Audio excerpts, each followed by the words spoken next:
Dobar vam dan, pratite vijesti Osječke televizije. Prije godinu dana opožaren dom obrtnika opet je najljepša zgrada u svom secesijskom susjedstvu.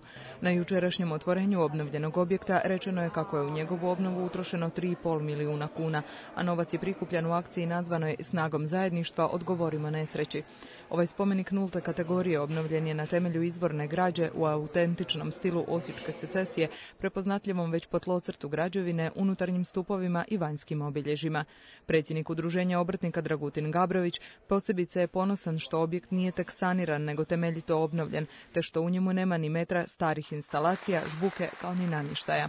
Obnovu su podržala i ministarstva, županija, grad te razna udruženja. 35. kiparska kolonija u Ernestinovu završila je ovoga vikenda. Od pozvanih 10 na koloniju se odazvalo 9 kipara, ali i 12 slikara, odnosno 2 više.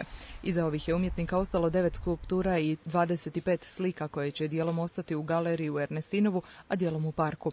Naime, kako ističe Ivica Tolić, tajnik udruge Petar Smajić, prošle godine park saniran, neke su skulpture izmještene, tako da je ostalo 10-ak praznih postolja. Kiparska kolonija Slama, koju organizira Udruga za poticanje umjetničke svijesti u društvu, završena je jučer prigodnom svečanošću. Preko 2000 posjetitelja koji su se okupili u polju obiteljskog gospodarstva Falerovi dvori moglo je uživati promatrajući 10 skulptura nastalih tijekom 3 dana stvaranja, a oni najmlađi mogli su se i penjati po slamnatim divovima. Bilo je tu, kako i priliči baranjskoj fešti, i nešto za pojesti i nešto za popiti, a sve su uveseljavali tamburaši. Nastupali su i cimbalist Set Civek te gajdašica Anita Tomoković. Svi su prisutni mogli osjetiti i draži vožnje konjskom zapregom, ali i vožnje paraglajderom. Čitava je svečano završena spaljivanjem skulpture konja. Policijska uprava Osječko-baranjska objavila je podatke vikend akcije u kojoj su uz ostale mjere pojačali i mjere usmjerene na suzbijanje prekršaja prisutnosti droga i alkohola u krvi vozača.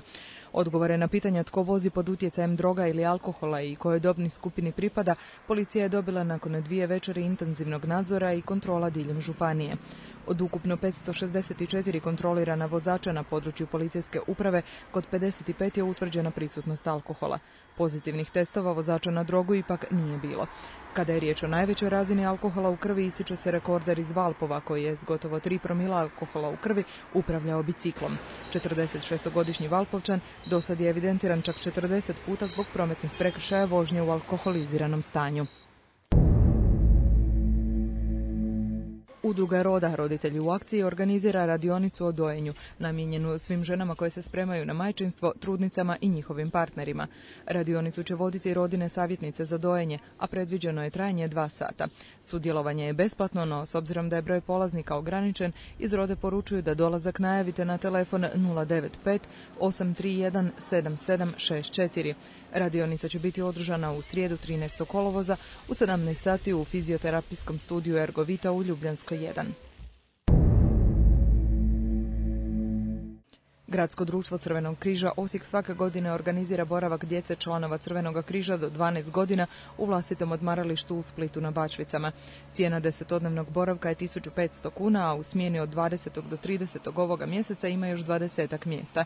Više informacija možete dobiti na telefone 205 488 ili osobno u Crvenome križu na Preradovićevom šetalištu 6. Zbog planiranih radova na elektroenergetskoj mreži, sutra će bez električne energije ostati potrošači u Tvrđavici od kućnog broja 187 do 263 te od 164 do 188. Struje neće biti od 8 do 11 sati. U istome će vremenu bez struje ostati i Višnjevčani u ulici Vatroslava Lisinskog od 2 do 3 te u ulici Kralja Petra Svačića od 37 do 43. Od 10 do 13 sati također u Višnjevcu struje neće biti u cijeloj Bosanskoj ulici.